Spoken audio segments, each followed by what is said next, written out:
നിശ, ഭയമില്ലാതെ സഞ്ചരിക്കാൻ പ്രേരിപ്പിക്കുന്ന നിശകൾ. അപ്പോൾ അതിന് നമ്മൾ എന്തിനാണ് ഇത് ചെയ്യുന്നതെന്നുള്ളത് ആദ്യം പറഞ്ഞുതരാം.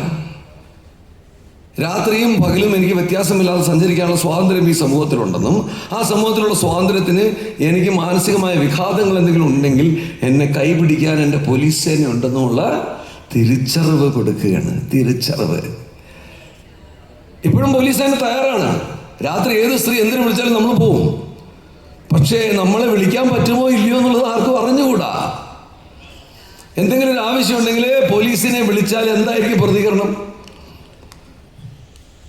പോലീസിലുള്ള ഒരുപാട് ആൾക്കാരുടെ പ്രതികരണം വളരെ മോശമാണെന്ന് ഇപ്പോഴും നമ്മൾ മനസ്സിലാക്കണം. പുരുഷന്മാരിൽ നമ്മൾ വിചാരിക്കും പോലീസ് സേനയിൽ പുരുഷന്മാരാണ് കുഴപ്പമെന്ന്. അല്ല കേട്ടോ, അല്ല. ഇവിടെ നമ്മുടെ വനിതാ പോലീസ് സ്റ്റേഷനിൽ എല്ലാവരും ഇരിപ്പുണ്ടല്ലോ അല്ലേ? എല്ലാവരോടും കൂടിയായിട്ട് ഞാൻ പറയുന്നത്, ആരെയും വ്യക്തിപരമായിട്ട് പറയുന്നത്. ഒരുപാട് പരാതികൾ നമ്മുടെ അടുത്ത് വരുന്നതെന്ന് ഏറ്റവും കൂടുതൽ നിനക്കൊന്ന് ഒതുക്കി കൊടുത്താൽ എന്താ എന്ന് ചോദ്യം ചോദിക്കുന്നത് നമ്മുടെ വനിതാ പോലീസുകാരാണ്.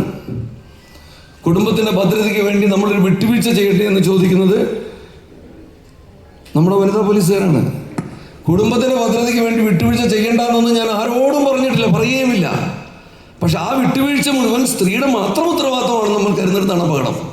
എൻ്റെ കുടുംബത്തിൻ്റെ ഭദ്രതയ്ക്ക് വേണ്ടി ഞാൻ വിട്ടുവീഴ്ച ചെയ്യണം, എൻ്റെ മക്കളെ വിട്ടുവീഴ്ച ചെയ്യണം, എൻ്റെ ഭാര്യ വിട്ടുവീഴ്ച ചെയ്യണം, എൻ്റെ അച്ഛൻ ചെയ്യണം, എൻ്റെ അമ്മ ചെയ്യണം. ഇതെല്ലാവരുടെയും തുല്യ ഉത്തരവാദിത്തമായിരിക്കണം.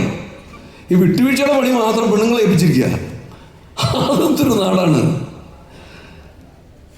അപ്പം പുരുഷ മേധാവിത്വ സമീപനം എന്ന് പറയുന്നത് പോലീസ് സേനയിൽ നിലനിൽക്കുന്നത് പുരുഷന്മാരുടെ മാത്രമല്ല സ്ത്രീകളുടെ മനസ്സിലുണ്ട്.